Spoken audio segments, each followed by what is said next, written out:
Hello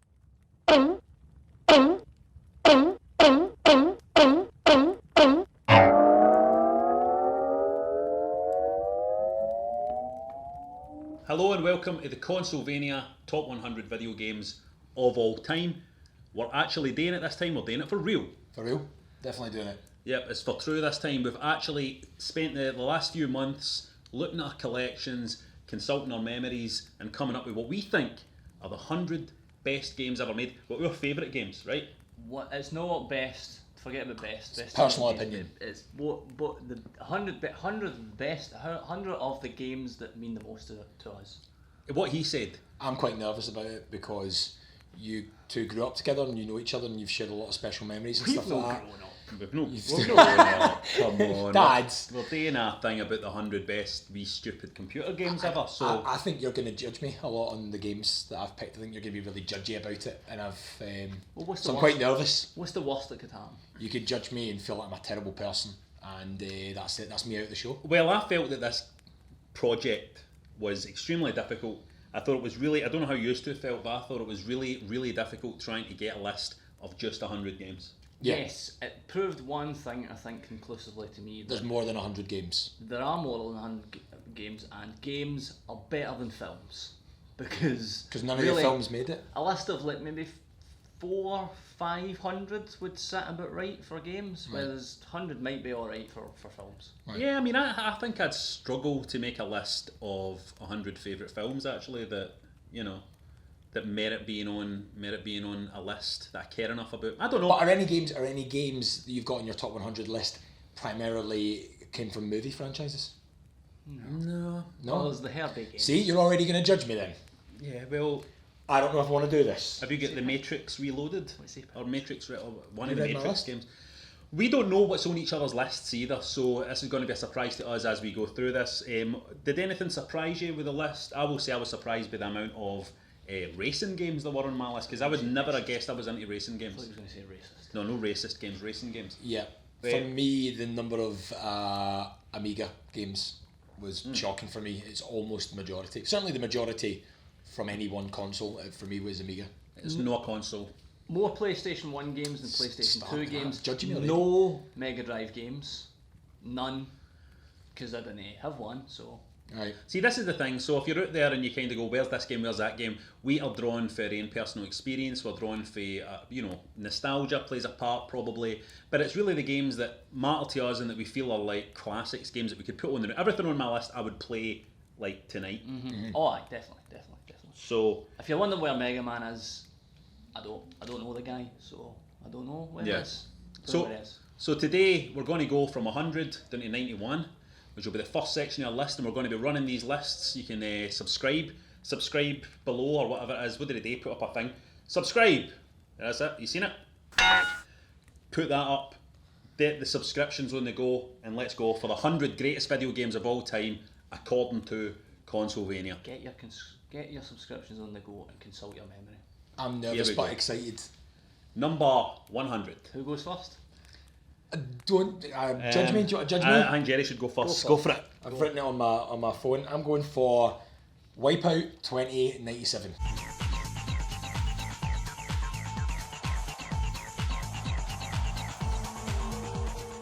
The interesting thing about me picking this as my first one is, you mentioned certain consoles that are non-existent in your list almost. I'm going for this as obviously a PS1 title, and it's pretty much I think my only PS1 game. Right. How weird is that? What a damning indictment. That's the only of the PS1 PlayStation game. Console. Which Well, was the revolutionary. PS1 was great. The PlayStation was great. Yeah. Oh, aye. But it's weird though, because It's been eclipsed. I mean, it maybe spoils my list a wee bit, but Wipeout never really did it for me. I found Wipeout a bit clunky, a bit... There's also, the thing Wipeout that Lost the TV series has, which is the reason why I've never watched Lost is because it's popular, and the reason why I've never watched the X-Files because it was popular, so I rebelled, I pushed against that, and Wipeout's got that thing, it was cool, Yeah. it was in clubs. Do you not think it's also kind of its time a wee bit, Wipeout? Do you not think it feels like that it's music's totally dated and stuff? It's It's totally like... unplayable. For me, and I feel like you're judging me, and this is just the first game already, But like, I feel like for me it was an interesting one because, you know, like, and I'm sure someone's got Lotus Turbo on their list somewhere down the line, and we'd gone from like Lotus Turbo and people going like, wow, look at the graphics. And I look at the graphics of that, and then for me that was the biggest jump I saw in a racing game was Wipeout, which just looked like amazing, like a huge jump forward. So that's why I remember it. But bearing in mind it is only number 100 in my list, so stop judging me. Right. Okay, that's number 100 for Jerry. Sorry, 10 minutes in, that's one game done. Yeah, well here we go. My number 100. Stick with us. My number 100 is a wee bit of a different pace from Wipeout, and my number 100 is Densha Daigo X on the Sega Saturn.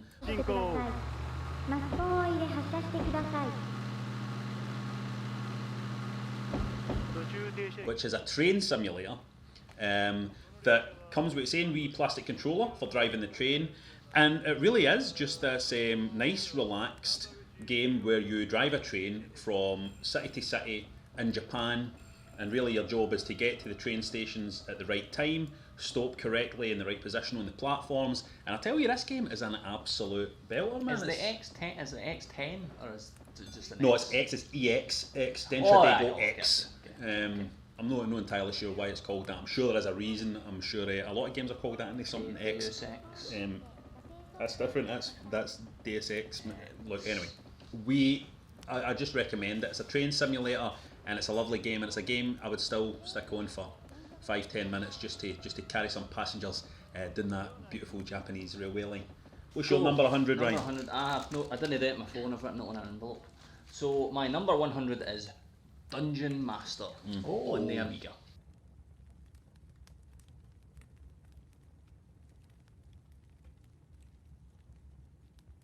You would describe it as atmospheric, despite the fact that it doesn't actually really have any atmosphere. There's no many sound files on the Amiga. You get that quite a lot. Actually, I was playing Champ Manager, which isn't on my list, a while ago, and wait a minute, Champ Manager's not on your list. That was big news.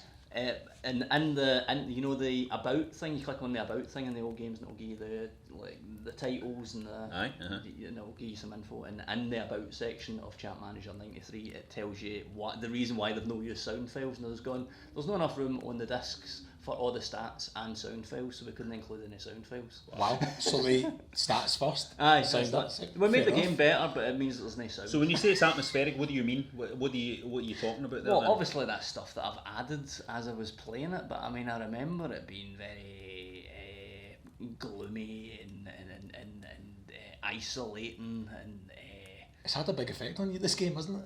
I used to have, I don't think I've got them anymore, but I used to have all the maps that I'd written out, because you had to write them out. There was no in-game maps, so you had to write all the maps out manually. It was just fantastic. There's an argument to be made, and this will be a thing that comes up a few times, that the games that came after Dungeon Master, like Chaos Strikes Back and things like that, like DLC and the later Dungeon Master 2, could be argued that they're better games, but as we're saying, the word best doesn't mean anything. Dungeon Master was the first time I played a game like that. You just referred to an expansion as DLC. This is how we've been programmed. That's how modern gaming programs you. It's interesting, that, isn't it? What's your number 99? Well, I'm going to go for one that's, I'm guessing nobody's got on their list at all. So at number 99 for me, a Rockstar Ate My Hamster.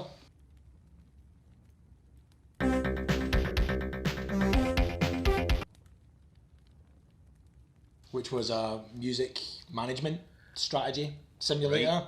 You were Cecil Pitt and you kind of picked your band and you had to get 4 gold records within a year. It's quite a short wee game. Like if you got it wrong, you were like, it's done, and you had to buy them. You know, it was all weird names and stuff like that. You would do videos by Steven Cheeseburger. You would hire a director. You go cheap on it, and you would get various rock stars like Wacko Jacko. Michael Jackson. So what system are we talking about? Amiga. It was on the Amiga. It was on the 64 and the It was on the Spectrum 64 as as well. well, aye. So the graphics were amazing on the Amiga. Obviously, it was all about graphics at the time. But it was just something that hooked me early doors of the game. My mate copied it for us on a disc. Don't tell the police that, eh? Imagine. Wacko Jacko's dead. Ironically. He's dead now. So it's actually quite a beautiful thing to remember him by. What's your 99? Oh, you don't want to go? I'm just going in a different order. Number 99 is OutRun 2006. Checkpoint.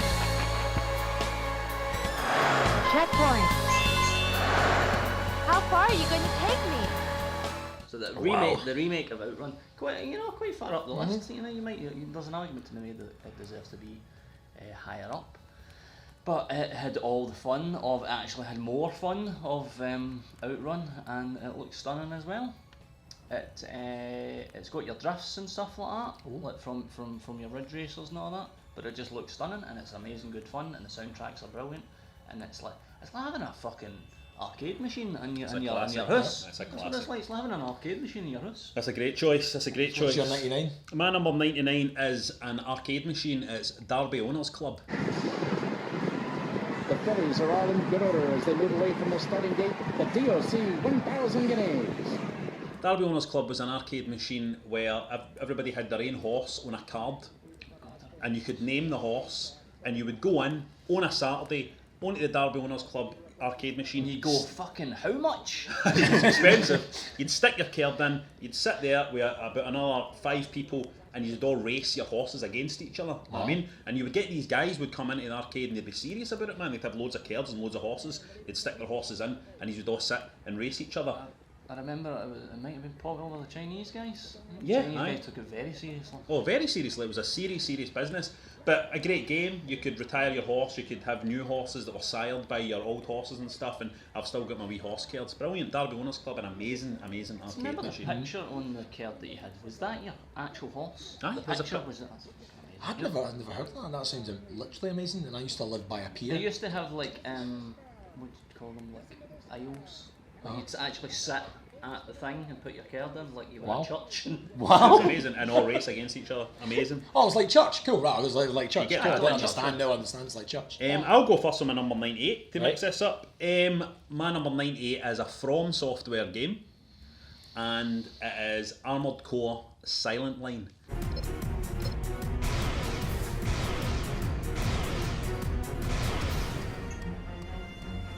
Armored Core Silent Line is a game about piloting a big robot in Japan, taking these missions, going into facilities, going into deserts, attacking other robots, knocking out objectives, but also customising your robot. And this game is ridiculous. There was about 1 million parts, 1 million weapons. You'd customise, you'd repaint, you'd spray, you'd go out, you'd do your missions. Obviously for From Software, who of course later gave us Dark Souls and Demon Souls and all that stuff. And Armored Core Silent Line has that same level of complexity in the items you can get and the weapons that you can get and the kind of builds you can create. It's a great game, but it wasn't for everybody, to be honest. It wasn't for everybody, but it is a great game. That's my number 98.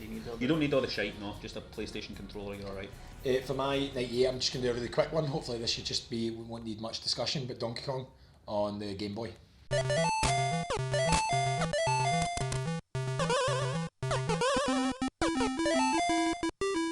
Or actually, if I had to choose, I would like the actual handheld Donkey Kong unit, like the individual. You could buy just Donkey Kong, little orange case. Just a wee LCD. Donkey Kong. thing. Boom, boom, Donkey Kong, 2 screens kind of thing. Right. Get your guy up there. Used to thought it was phenomenal. Just as a kid in the back of the car.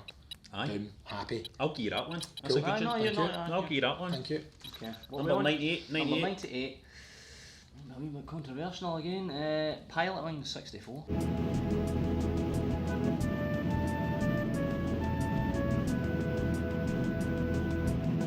One of the most relaxing games ever made. I bought my wife a SNES for her birthday. She had no interest in it. I thought she tweeted about it saying she wanted one, so I got her one, but she didn't actually have any interest in it. But I tried all the games, and one of the games on the SNES was Pilotwings. And Pilotwings on the SNES is not the same beast as Pilotwings 64. It's stressful actually, Pilotwings on the SNES. It's horrible. It's just so hard. But Pilotwings 64 is just lovely, quite like OutRun actually, very summery and relaxing, and it can be, there's testing as well obviously to the certain levels, but probably not as beautiful as I remember it in my memory, but one of the most relaxing games. Do you play with headphones? These are good choices. Headphones on, chilling out, relaxing, because I know you've got your noise cancelling headphones that you wear a lot as well. Like. Well, not the N64. Not the N64, It's not getting Bluetooth in the N64. You're a young guy, you know what I mean? Right, number 97, Jerry. 97. This could be controversial because it's down quite low in the charts here, so I don't know how you feel about this, but I'm going to go for Super Mario Bros. 3.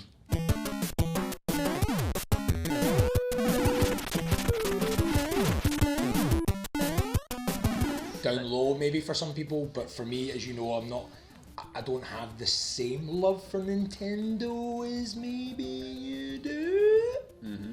Just saying it so it's not like... It's a lot of people's favourite game of all time. I know.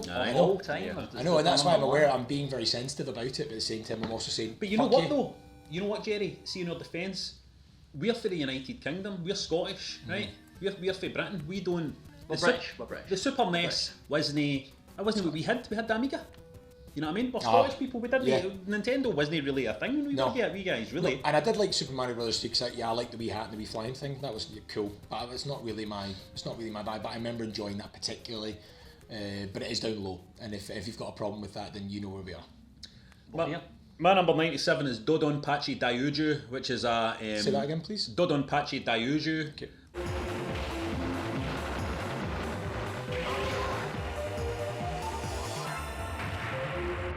Which is I think DaiOuJou means either peaceful death or blissful death, which is a good title for a game that is a bullet hell shoot 'em up game on the PS2, Japanese game, which is just incredible, stressful, exciting bullet hell game where, you know, eventually you just get into this beautiful zone. This is the thing with these kind of shoot 'em up games, you get in this beautiful zone where you're just totally blissed out.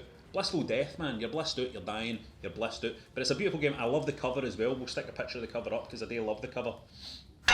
And it's just a beautiful, beautiful thing. That's my number. That was my number 97. 97, this is no... I mean, I'm fully aware this is a game that I'm very, very fond of and I remember enjoying greatly, but it's not in the same league. I would say, again, it's getting back to this word best, it's not in the same league, I would say, as the DoDon Pachi, but Desert Strike Return to the Gulf.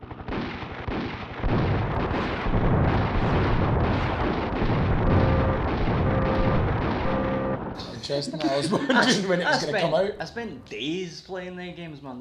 I mean, the gameplay doesn't stack up nowadays, but they were a lot of fun. But it's the timing of it as well, like the whole Gulf War era kind of thing. Like, to play a game like that as well. War was cool. Yeah, war was cool. Well, it was really about the time, obviously the television and stuff, people didn't realise at the time that like newspapers were giving us loads of information about the weapons that they were using in the war. No one was going, should we be in the Gulf? They were going, look at these weapons, and all the journalists were going, brilliant, brilliant, brilliant. And therefore we were loving playing these games because we knew about sidewinders and stuff like that. Shooting up the wee guys as they run. Aye, laughing, ha! Yeah, if you need to refuel, you just get the 3 tank. You just hook up. Yeah. That's your refuel. Yeah. That's nice, isn't it? Up into the... That's how they do it now. My number 96 on the 100 best video games of all time is another Sega Saturn game, and this one is Battle Garegga.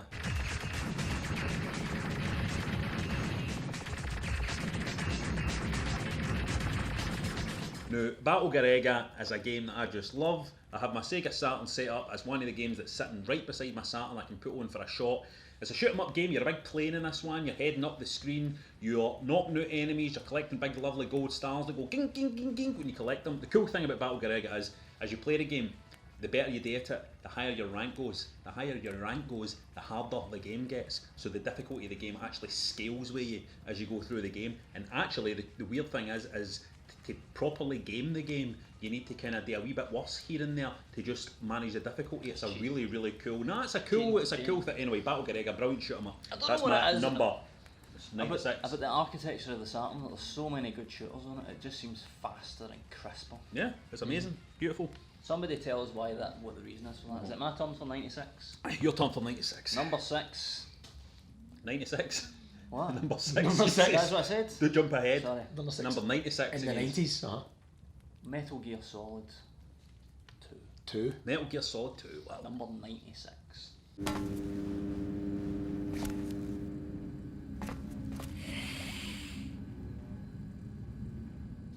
Is there going to be a lot of Metal Gear Solids? First entry for Metal Gear Solid on this list. What do you need to say about Metal Gear Solid 2? It is... Solid? Flawed. Yeah, But- perhaps. but- Definitely not at the time of playing.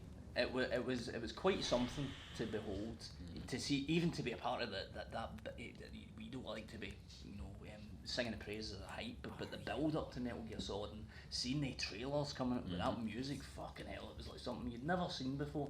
Slick, that's what you would say about Metal Gear Solid at the time. Slick, but flawed. But I like the bosses and stuff. I still like the bosses, and Aye. it doesn't end particularly well. Well, But maybe we'll talk about that later. Metal Gear Solid 2. yeah, Right. flawed, Flawed. but great. Right. For me, my 96. There's a lot. I found this bottom 10 really difficult because there's a load of games that I was like, do they just make it in? Do they just make it in? And like you're saying, interesting. You're saying like, if it was on, would you play it for an hour? And this is why this game has nudged its way kind of in. It's another Nintendo. I'm not going to the Nintendo pool very much, as I've told you. I'm not going to go there very much. Don't go in the Nintendo pool. The Nintendo pool very much. Duck Hunt. Duck Hunt. Yeah.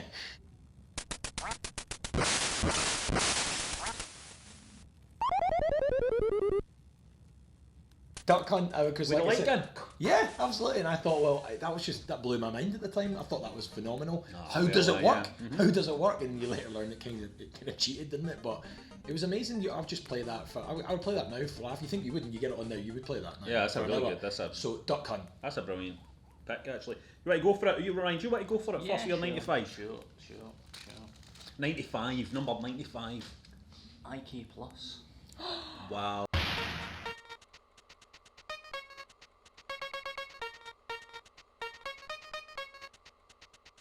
Multi-platform, but I played it on the Amiga. IK Plus.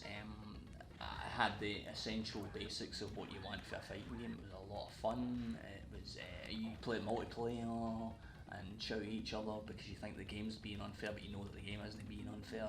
It's just you had a high kick, you had a low kick, you had some punch. You could make the man's trousers fall down. It was in many ways it was the perfect game. There was quite a lot of humour in it, as you would say. Heads as well. Heads. I remember literally I can hear the noise of those dull thuds of those heads. Yep. Dum dum dum dum dum. Bong, bong, bong. Boom. Yeah. My number 95 is another Sega Saturn game. A lot of Sega Saturn games on my list, it turns out. And this is Salamander Deluxe.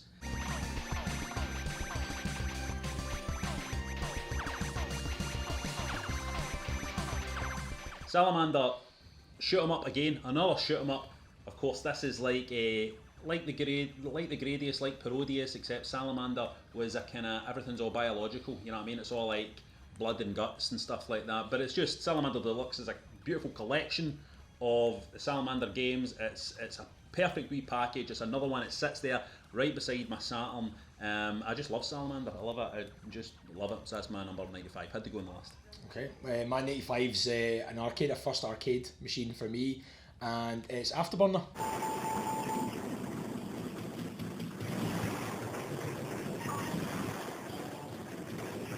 It's just a classic one. As soon as you saw that cabinet, that cockpit, you were like, that's phenomenal. Even like the joystick and everything, it was just, it's overstimulating at times, if I'm honest. It felt so fast, it felt like the fastest You don't thing. want Jerry overstimulated. Don't overstimulate me. Things happen, and things did happen, and I haven't played it since. What's your number 94? My number 94 is an Amiga game. As I said, lots of Amiga games on it. I'm going for Player Manager.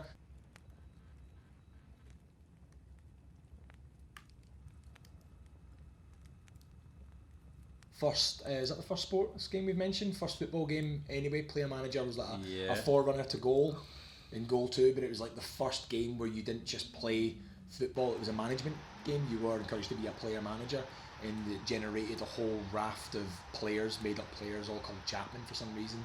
And you would manage that team through the lower leagues of English football to Division 1. And it was amazing. I remember like me and my pal, like he'd come round and we'd play it on the Amiga, and he would like call me for updates and how the team was doing. And you played the game as well. You played that. Yeah, you actually played the So game it's of management football. and you played the game. Yeah, Don't believe it. you could do it, but yeah. My number 94 is a Commodore 64 game, but you can play this game in a lot of systems, and it's Bobble.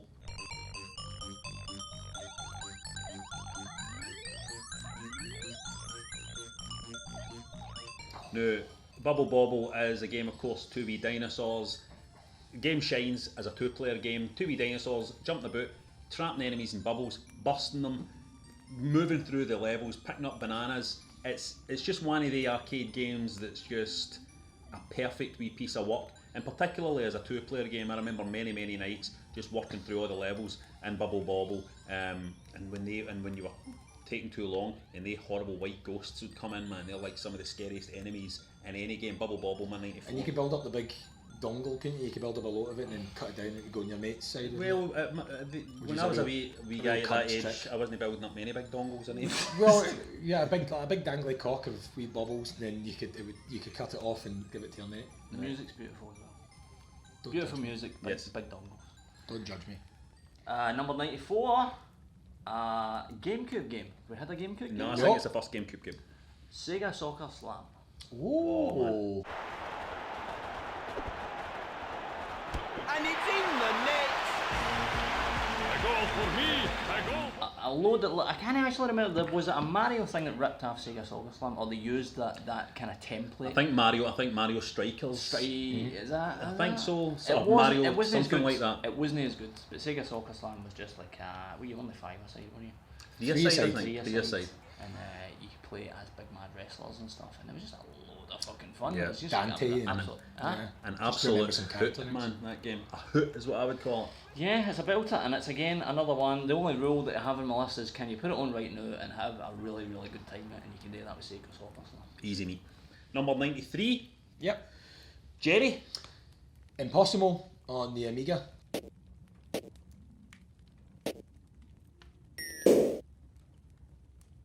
Do you remember Impossamole? Wow. For me, A Monty Mole game. well, it was Monty Mole game. Obviously, he's a superhero in this case, but do you know what really gets me is the sound design on it. I remember, like, right now, I can still hear some of the wee sounds that were triggered in the wee kind of recordings. Bermuda Triangle, all these wee kind of noises and stuff that it made. That, like, it's funny that they just stick with you now. I just thought the sound design. This list is made it explaining a amazing. lot about Jerry. This list. Stop judging me. What was Bermuda? Can you sing it again? Bermuda Triangle. What was that?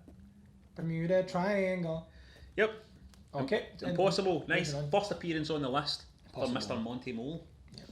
By the way, will he appear again? That is the I've question. got a feeling he probably will. My number 93 is a PlayStation 2 game called Victorious Boxers 2.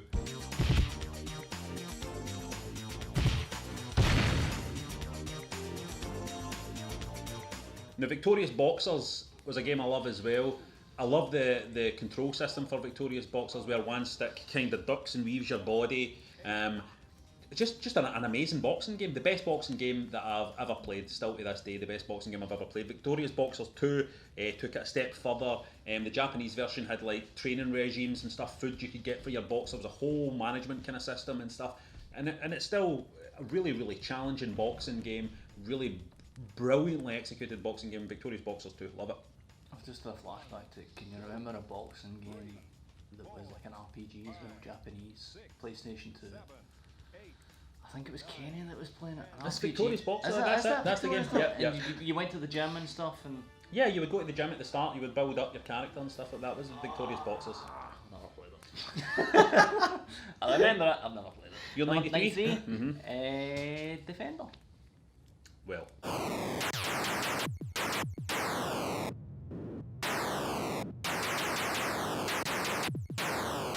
that is maybe the hardest game on the list. So far. Played it in school, on the BBC. It was stunning looking, obviously at the time. Again, the rule still applies. You can definitely stick Defender on and have a lot of fun. It is hard, but very simplistic. Move left, right, shoot, really cool laser beams, save the guys. Just very, very simple fun, but a belter. Yep, It's just fun. It's just fun. it's just fun. What's your 92? 92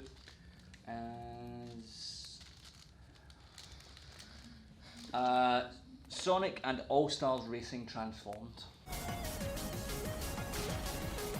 Check this out. Place. Oh, Another man. racing games. My racing games are quite high up in my list because I do love them. Very again, much Low down, like you mean? Low down. low high, but High in numbers. high big number, low IQ. big list. So it's very summary and it's levels are fucking great. They're massive and the characters are like there's a lot of variation in what you can do. And I would argue that there's more variation like in terms of the vehicle and stuff like that, and than there is in your Mario Karts and stuff like that. Just a load of fun. Load of arcade, It's- summary fun. It's got really amazing tracks as well. Aye, And it's like in stunning terms of tracks that tie into the games that Aye, the Sega games and stuff. It's an amazing, what an exciting game it They is. really nailed it, and it's aging very, very well as well. I think it's going to creep up people's lists over. I bought it in the PC again recently. It was, and Yeah, I loved you it can on get on as Steam. well. Get on Steam. 92 are we on? Yep, you want to go first? I'll go first. My number 92 is another From Software game. Second From Software game on the list for me so far, and this one is Field 4.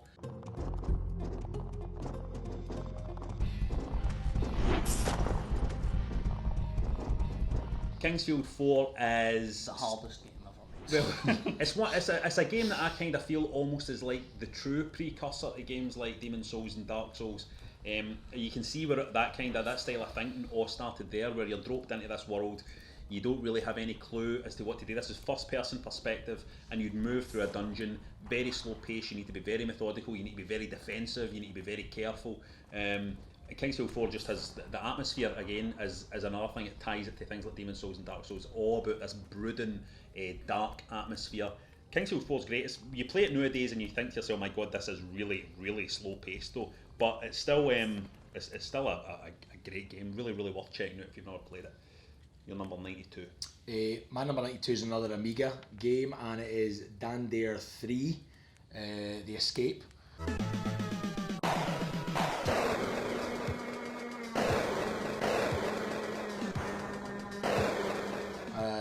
Not a massively popular game, but I just loved the sound design. It was really an ominous game. I loved the weapon upgrades on Any it. samples to hand? Any noises? Bermuda Triangle. What did I say about judging? I'm Turn not it off. judging it. I'm not judging your selection. Get it? Your You're selection. getting the sound rang as well. It's Bermuda Triangle. So what does Dan Dare do? It's just, I don't Is know. it a platformer or? It's a platformer, but it was like I just liked the way the jetpack and everything worked, and I was never even really into the story of like Dan Dare and the Mekon's never really been like a comic book that I was particularly interested in. So for the game to draw me in like that, it was a before platformer our I time, enjoyed. Dan Dare, wasn't it? Yeah, It was really. yeah. But I kind of got into Dan Dare because of 2000 AD comics a little bit, because they kind of borrowed Dan Dare to get 2000 AD up and going. So that probably lured me to start with, and then it's just it was a fun platformer that kept you entertained, and that's enough for it to be there. So back Very off. interesting. What we on number So what was your 90? number 91? This is the last Jerry? one of the video of the. Of We'll the go straight current into video. it. Straight into it then. Go straight Let's into it, just Jerry. let's do a check to see if the camera's still recording. Yeah, let's just check quickly before we get to this big 91 if the camera's still recording. On you go, Ryan. Anyone who's not from the UK, you should know that if you buy a DSLR in the EU, you only get half an hour of recording and then your camera stops. Unless you get a Canon 5D, which I've got, you only get 10 minutes of recording before Yeah. your camera stops. Right, so 91. Jerry, what's your number 91? Turok 2 on the N64.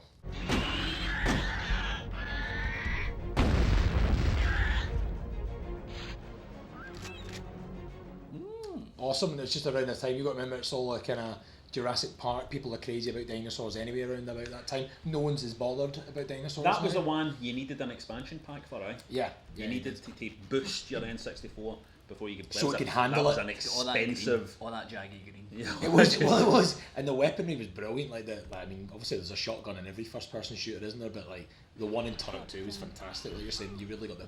Was it the one that had the cerebral bore in it? Turok 2, the You're one... being a cerebral bore. We're starting to wrap things up. That's it. Thank you. What's your number 91, Ryan? My number 91 is a 3DO game. Dun, dun, dun! 3DO, and it is a Starfighter on the 3DO. Starfire.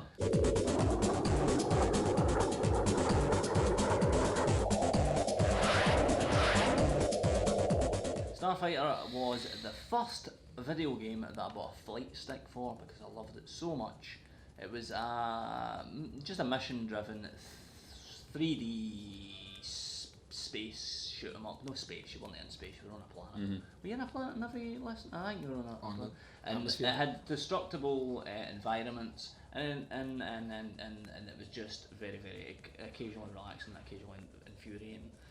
A load of fun, and it reminded me an awful lot of shooting sections in Wing Commander, but it was mainly just an action game.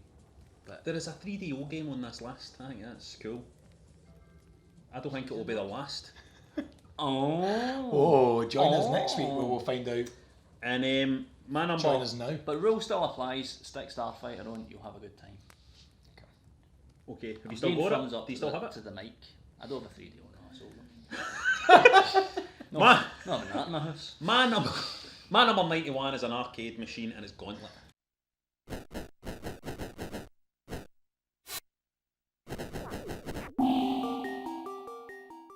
I think about things like Gauntlet, and I think about, like, you know, when you walk into an arcade and you'd see, like, oh man, the Paperboy machine and all that, and then you see Gauntlet. And I remember playing Gauntlet with my dad in an arcade in Largs, and it was amazing. It was blowing. My dad didn't have a fucking clue what he was doing, but it was still amazing. Playing with your mates shooting the food and all that, you shouting at each other, death coming. There's another terrifying baddies. I think to love a game I need a terrifying baddie in it. Yeah, Gauntlet. Were you ever a baddie? Were you ever a baddie yourself? Do you ever block your mate up?